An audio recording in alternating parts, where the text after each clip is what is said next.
Now joining me, Assistant Secretary for Energy Resources, Ambassador Jeffrey Pite at the State Department. Thank you so much, Ambassador, for this opportunity. I'm delighted to have this conversation. We had a really important visit in Houston last week, and I'm very proud of what we were able to accomplish. So, speaking of that visit, the Iraqi oil minister with a big delegation, including the KRG, were in Houston. And they met you and they met the U.S. companies there. What do you want to tell us about this meeting, and what did you discuss with the Iraqi oil minister? So this visit was a follow-up to the very successful visit earlier this year by Prime Minister Soudani. The central role in those conversations for energy issues, and in particular the Iraqi Prime Minister's target of having full energy independence by 2030, but also my own visit to Baghdad and Erbil in May, and the strong focus in that visit on America's support for Iraq's energy independence, also closer energy ties between KRG and federal Iraq, the opportunity to leverage KRG's abundant energy resources to benefit Iraq's energy independence. And then finally, the priority that the Biden administration has placed on reopening the ITP pipeline as a mechanism to facilitate further energy integration, but also to put a cap on smuggling and other activities that are disadvantageous to all the Iraqi people. We'll come to the ITP pipeline, but first let's stay with the energy independence. So how does the U.S. help Iraq with the flare gas and also the road to get energy independence from Iran? Do you see real commitment from the Iraqi government with this? So it was very important that Minister Hayyan was in Houston with such a substantial delegation from Iraq, including 2 KRG representatives. And I want to just take a moment at this point to acknowledge Minister Hayyan's illness after our meetings.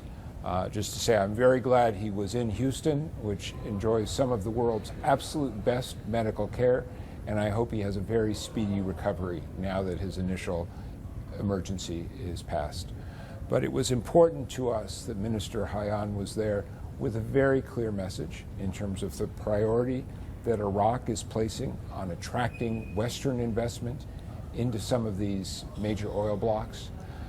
I was in Baghdad, you'll remember, right after the 5th and 6th bid rounds were completed. And I think it was pretty clear that everybody was disappointed by the fact that the only successful bidders in that context, with the exception of one Kurdish company, were Chinese. And they were small Chinese firms that don't have the record of technology and being able to deliver results. Iraq is an energy superpower. It's a country with enormous potential to do much better, both in terms of extraction, but also, as you referred to, building a cleaner energy industry.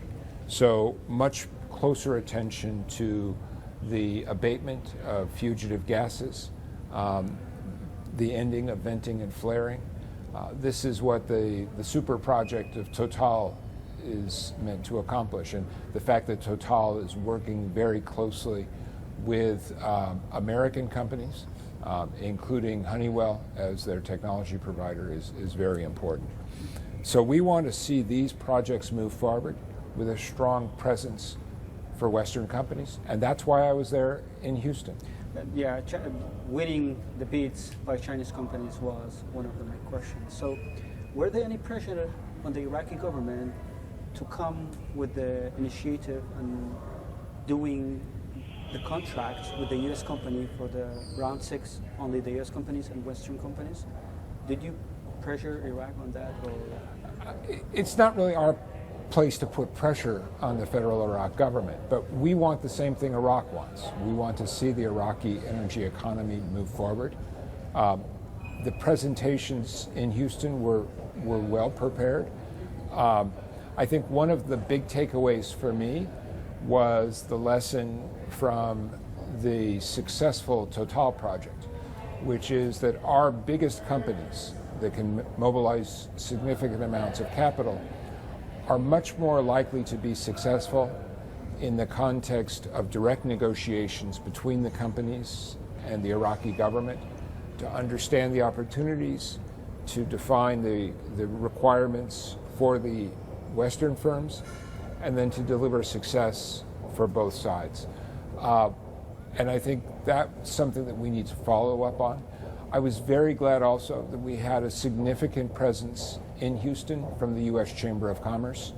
The Chamber did a brilliant job of preparing a paper, which was shared with the Iraqi delegation, that laid out some of the lessons learned from the fifth and sixth bid rounds and offered positive, constructive recommendations about additional steps that Iraq could take if it's interested in attracting further Western investment. Staying on the energy independence, before the Iraqi oil minister visiting Houston, some U.S. member of Congress sent a letter to President Biden, and Correct. They were accusing and raising concern about the Iraqi involvement in selling the Iranian oil. So when you are speaking to get energy independence from Iran, we see there are some voices here in the United States saying that they are not doing this, but they are helping them. Right. And I learned that this letter was discussed in your meeting with Minister Hayan. So do you have any concern on that? Do you think there's any truth in this letter? So we generally don't comment on congressional correspondence, but let me say this. First of all, the issues that the members of Congress raised in that letter are issues that we all should be concerned about. Because to the extent that Iraq's national oil resources are being smuggled out of the country by middlemen through Iranian ports, that delivers no benefit to Iraq. The only profits are coming to the smugglers, who pay one low price for the crude oil and get a higher price from the Iranians, and then it benefits Iran with all of the malign influence that Tehran has exercised over many years on Iraqi decision-making. It's very clear to me, and Minister Hayan was quite eloquent in talking about the Iraqi government's continuing commitment to the goal that Prime Minister Soudani laid out in his visit to Washington, in his joint statement with President Biden, of getting to energy independence by 2030. You can't do that if crude oil is going out through the back door via Iran, and that again is why ITP is so important. So, yeah, before going to the ITP, last question on the sanction waivers. So it's been for 21, 22 times you renewed the sanction waivers. Correct. So until when you are doing sanction waivers to Iraq to buy energy from Iran? So I hope we won't have to do those waivers very soon, because the day when we don't have to do those waivers is the day when Iraq will have achieved its energy independence and will no longer be depending on Iran for energy supplies. Is it by 2030 or? At the very least by 2030.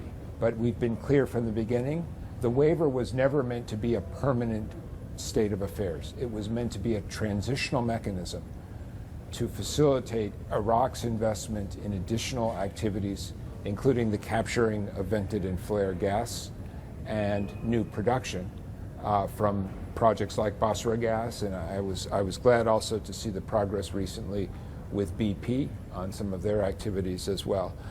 Iraq is not an energy poor country. It should not be an energy importer. Iraq should be like the United States. It should be a huge exporter of energy. So we want to facilitate that, and when that's achieved, the waiver goes away. And there's no guarantee to renewing the waivers each 3 to 4 months? There's never a guarantee on waivers, because they have to, each time is the subject of a decision-making process. This building will offer a recommendation, but Secretary of State Blinken has to make the decision, and he will make the decision based on the circumstances at the time. And speaking of ITP, in the meeting I was learned that there were 2 different ideas, one from the Iraqi delegation and another one from the Karachi delegation. You have good sources. And then they were not on the same page. And it's been a long time they are discussing this issue, but there's no light at the end of the tunnel. Right. So do you have any leverage? Because the Karachi says that the U.S. has leverage, and we want them to present and monitoring our meetings, because Baghdad is saying something, but on the ground we see a different result. So let me say a couple of things. And I'm not going to talk about our diplomatic exchanges with either side. I should add also, I had a very good phone call on Friday morning with KRG Prime Minister Barzani. I again told him how grateful I was for the warm hospitality I enjoyed in Erbil, and how impressed I was by what's happening on the ground there in KRG in terms of new investment, additional power transmission from Turkey, opportunities to do more, taking some of the gas turbines, the GE gas turbines that are currently sitting idle in KRG, and using them for gas to power, some of which can be exported south. I said, you'll remember in my visit to Erbil, I said a lot of it looked like a little Oklahoma. And we really, that is our vision. So in terms of either the perspective in Erbil or the perspective in Baghdad, the United States has been clear. We believe the ITP needs to be restored to operation. We believe that doing so is a particular priority because right now, crude oil production in KRG is practically up to the level it was before the pipeline was suspended. All that oil is going somewhere. A lot of it is being smuggled. It's going in trucks that exact a toll on the highways of the KRG region. It is going out through the back door in a way that doesn't benefit either the budget in Erbil or federal Iraq. There has been progress with some of the recent court cases. And you're concerned about this? We are very concerned about this because we consider the status quo unsustainable. We have been very clear from the beginning that the pipeline needs to be restored to operations. I will be traveling to Houston in just a few hours. I'm delighted in that setting. I'll be able to see Turkish Energy Minister Bayraktar again. We have talked about this issue on multiple occasions around the world, in Istanbul, in Washington, D.C., in Abu Dhabi. So I look forward to continuing the conversation on that side of the equation. But it's very clear that the fundamental requirement is an understanding between Baghdad and Erbil. I was clear on that with Minister Hayyan. I was clear with that with Prime Minister Barzani. We're not casting blame. We're not blaming one side or another, but we are urging both sides to work together intently in order to bring the pipeline back online as fast as possible. I should add, by the way, I was clear in Houston that restoring the pipeline to operation so that our Western companies that are invested in the KRG region, in oil production, can get back to normal business, that's a significant confidence builder for Western companies who are looking at opportunities across federal Iraq. I was delighted when I was in Houston to see the CEO and the leadership team from Hunt. I was also glad to see that the CEO of Hunt also met with Minister Hayyan, so conversations are happening there. But our goal is simple: get the pipeline working again. So my last question, I know you have a busy schedule and you're on travel. On this ITP issue, the Iraqi government requests them to bring the contracts. And the KRG says that we are not doing this, but we will give you the commercial terms. Right. And the second issue is about the costs. And in that meeting, the U.S. was in a position to support that the Iraq should pay the costs, the real costs of the U.S. companies and other companies working in the Kurdistan region. What's your thoughts on this? So first of all, the cost issues are a commercial matter. I don't get involved in negotiating costs anywhere in the world on issues around oil extraction. On the question of the contracts, I think to some degree this is what we in the United States would call a red herring. It's a distraction because as a practical matter, this kind of information is findable, oftentimes is published as part of stock filings and other things. So what we want to see is the two sides sitting down, Baghdad and Erbil, negotiating intently, getting to a bottom line, doing so in a way that benefits federal Iraq, but also benefits the KRG region. Because right now, as far as I can tell, the only party that's benefiting from the current state of affairs are the smugglers and the Iranians who are taking the oil out through the back door. Thank you so much, Ambassador Pike. Great to see you. Thank you for the attention to this issue, and thank you for highlighting what we're doing in Houston, because it's meant to be a signal of very strong U.S. government support, Biden administration's support for Prime Minister Soudani's vision, but also for the Iraqi people, for the people of the Kurdistan region, and for all of both governments. Thank you so much. Looking forward to have you on Huda in the near medium future. Thank you very much.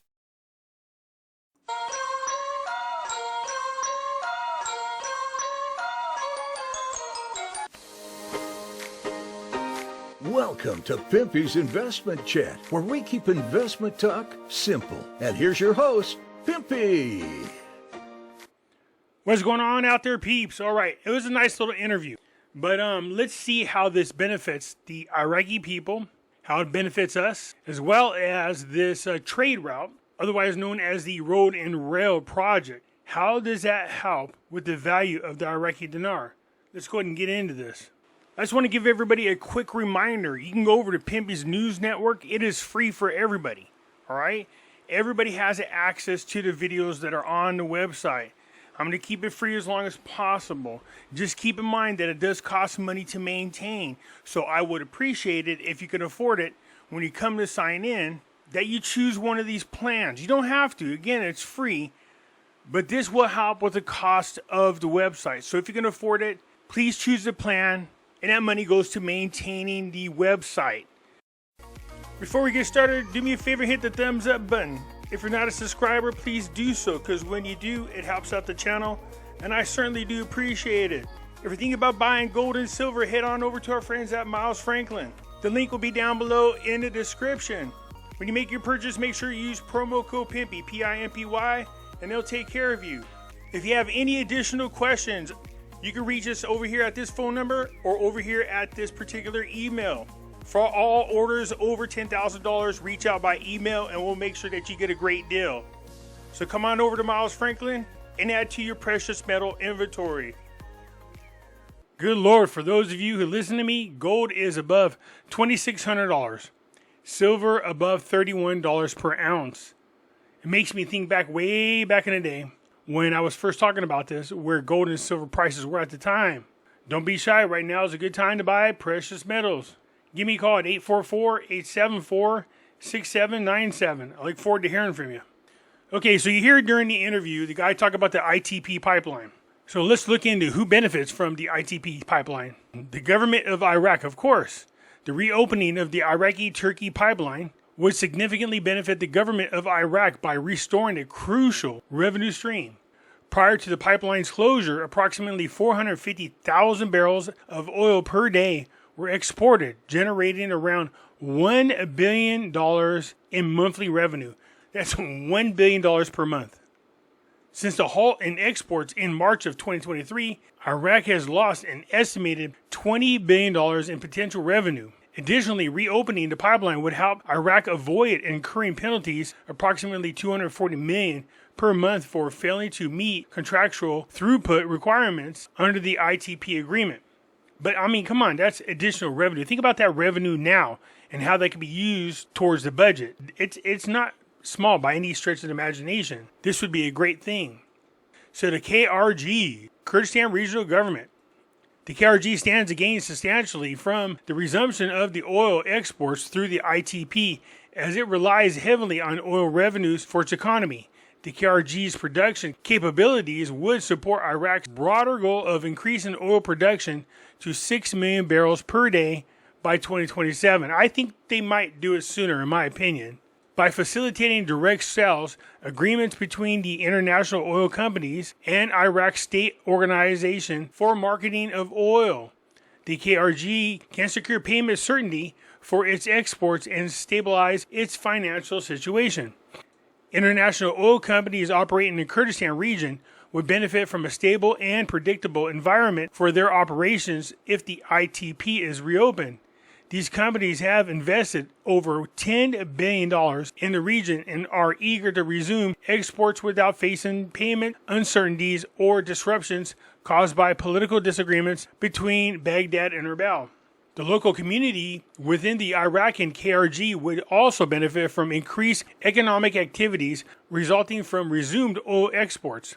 The influx of revenue could lead to improved public services, infrastructure development, and job creation within these regions, which is exactly what Iraq needs. Come on, we're talking about strengthening the Iraqi dinar. This is one of those things that can help strengthen the Iraqi dinar. Finally, global oil markets would benefit from an increase in supply, as nearly 500,000 barrels per day could re-enter circulation, helping to stabilize prices amid ongoing geopolitical tensions that affect other sources of crude oil. Now, I don't know about you, but there's a lot of us, I'm sure, that would love to see gas prices go down. So I was talking with quite a few of you in a group, and I said most of the things we talk about are as is. In other words, when we're trying to judge where the Iraqi dinar is, we're talking about where it is right now. But I said, wait, there's other things out there that would benefit the Iraqi dinar. It can help strengthen it. And people wanted to know what I was talking about. I said the road and rail projects would improve the value of the Iraqi dinar. Iraq has been focusing on improving its infrastructure, particularly in road and rail transportation, as part of its broader economic development strategy. These projects aim to enhance connectivity within the country and facilitate trade with neighboring regions. Improved infrastructure can lead to increased economic activities, which may positively influence the value of the Iraqi dinar. The successful implementation of road and rail projects could stimulate economic growth by enhanced trade. Improved transportation networks can lower logistics costs, making it easier for businesses to move goods. This could attract foreign investment and boost exports. Job creation. Infrastructure projects typically create jobs during construction and operation phases, leading to increased consumer spending. In other words, the more people that are working, the more people got money, the more people that have money, the more people go out and shop, which is exactly what Iraq needs to stimulate the economy. Increased productivity. Efficient transport systems can reduce travel times and improve supply chains efficiency, contributing to overall productivity gains in various sectors. Despite the potential benefits, several challenges could hinder the positive impact on the dinar value. So what types of things interrupt the value of the Iraqi dinar? Political stability. Iraq has faced significant political instability, which can affect investors' confidence. If infrastructure projects are perceived as vulnerable and political changes or corruption, their effectiveness may be diminished. Funding issues. Securing adequate funding for large-scale infrastructure projects is crucial. If financing is not managed well, or if there are delays in project executions, expected economic benefits may not materialize. Global economic factors. The value of the IQD is also influenced by global oil prices and international economic conditions. If the global market experiences a downturn, or if oil prices fall significantly, this could offset any gains from improved infrastructure. While Iraq's road and rail projects could have the potential to contribute positively to economic growth and thereby influence the value of the Iraqi dinar, several external factors must be considered. The success of these projects depends on political stability, effective management, and favorable global economic conditions. Therefore, while there is a possibility that these initiatives could increase the value of the Iraqi dinar over time, there's no guarantee due to inherent risk. What this is saying is, look, a huge part of it has to do with political instability. We know that the government of the Iraqi people is a government that is backed by Iran. This is not good. They have to vote these people out of office. So there are a lot of things out there that can contribute to the increased value of the Iraqi dinar. But it surely could increase a whole lot more if there's a lot more stability in the government as well as in the country. Anyways, let me know what you think. I look forward to hearing from you. I'm out.